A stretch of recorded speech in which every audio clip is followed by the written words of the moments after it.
बोल लगे बोलबम छौरी बोल लगे बोलबम छौरी। सपना स्टूडियो दिल्ली बोलबम छौरी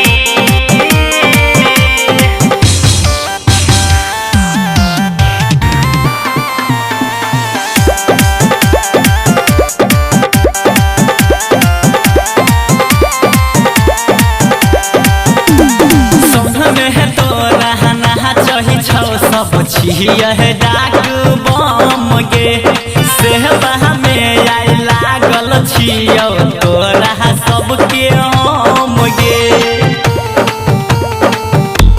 हे गे संग में तोरा नाचहि छौ सब छिया है डाक बम गे सेहबा में आई लागल छियो तोरा सबके हम गे धीरे धीरे नाचिया खून माने हमर बात ऐसे ठुमका लगभी तो गिर जेतो गंगा जल बोल लगे गे गे बोलबम छौरी ओहे के मुंगेर से जलो भर के पीठ में ले ले बहन दौड़े खातिर गोरकी तू त देह के ले ले तान हमर घर छ शहर साजिला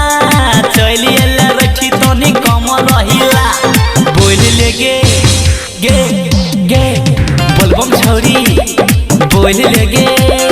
बोलबम छौरी बोल लगे बोलबम छौरी। डीजे विकास रीगा सीतामढ़ी बोलबम छौरी सपना स्टूडियो दिल्ली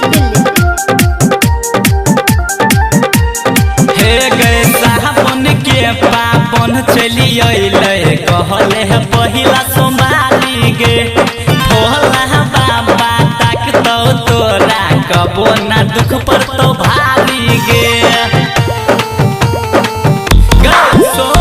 साहबन के पावन चली अइले कहले है पहिला सोमवारी गे भोला बाबा ताकतौ तोरा कबो ना दुख पर तो भारी गे सबके छोड़ दिल के साथी कह पर मुद्दे हाथी भांग वाला भांग गोली खा के मस्ती में